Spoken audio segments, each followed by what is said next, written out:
Welcome to week 5 of writing proposals and grants. I hope that you enjoyed reviewing and scoring the Langloth proposal and acting as a grant review panel. I will be writing an announcement that has more details for you. I will let you know that what happened was that proposal was fully funded at the amount we requested. A number of you noted some things that were missing, like the executive summary, the administrative summary, the budget summary. I will tell you that this proposal was written it was an online application, so some of those materials were submitted in separate areas of the online form and did not print out with this. So those of you who noted those were missing, good job checking for things that were missing and being thorough. And then the last comment that I know I saw was people who were concerned that the new guidelines don't match the old guidelines. And that's indeed what happens a lot with foundations. Oftentimes a new president comes in and they completely change the guidelines for the foundation. So the proposal that you saw was written under an old set of guidelines, and so it was graded according to that. And those guidelines are included in the forum instructions for you to see, and those were the guidelines to be used to score them. Again, good job on picking up what was there, what was not there, and that is indeed what happened. So this week, you're going to do a deep dive into two things. First, you're going to do a deep dive into your nonprofit. You're going to begin to collect the information that you need to write a grant proposal. Within the lecture, there's a series of questions and pieces of information that you're going to need to go and find.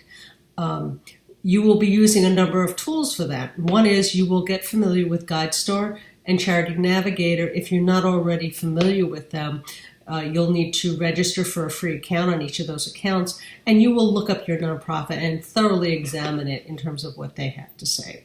You'll also be looking at your nonprofit's website and really going through it and finding all the information that you need.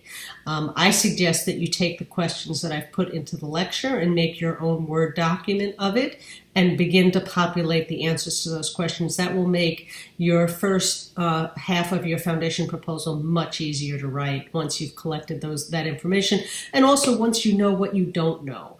And if there are certain things that you can't find about your nonprofit, shoot me an email and we'll discuss what to do about the unavailability of that or some other places you might need to go look for that.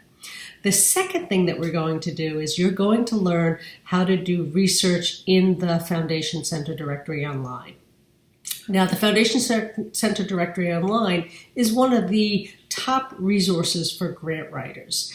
And there's another database called Big Online that some people use, so both of those are available. The NYU Library has free access to the Foundation Directory Online, so that's the one that we'll be using. I want you early in this week to go online and make sure that you can get onto the Foundation Center Directory, because you'll have trouble doing the assignment if you don't do that. So please try to do that on Monday. And shoot me an email if you're having trouble, but you'll need to go directly to the library and get them to help you if you can't get on for some reason. It's a great tool. It's really important in terms of becoming a grant writer and writing for nonprofits that you know how to use the Foundation Directory very well. Your assignment this week will be to really go through the Foundation Directory and identify 10 new prospects for your organization. And to do that, you're going to have to understand your organization, what it does, what its priority programs are, so that you can do research for one of those programs in the Foundation Directory and find sources for that. You'll be using the Pathways search function and the GrantMaker search function in the Foundation Directory.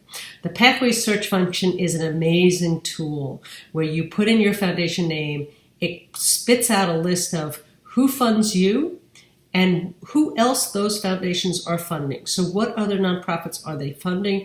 And then it boils down into some new prospects for you, which you'll need to go in, take a look at, and see if indeed they are a good match for the particular program that you're looking for funding for.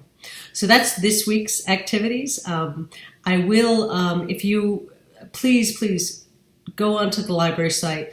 The link for the Foundation Directory is in the lecture. Please go find that link. Test it out early in the week. There's nothing worse than starting this assignment at 10 o'clock on Sunday night or 5 o'clock on Sunday night and discovering that you can't get into the database.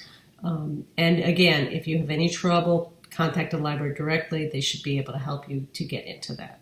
You have access to that. So good luck in week 5, and I look forward to seeing what you all come up with. Take care.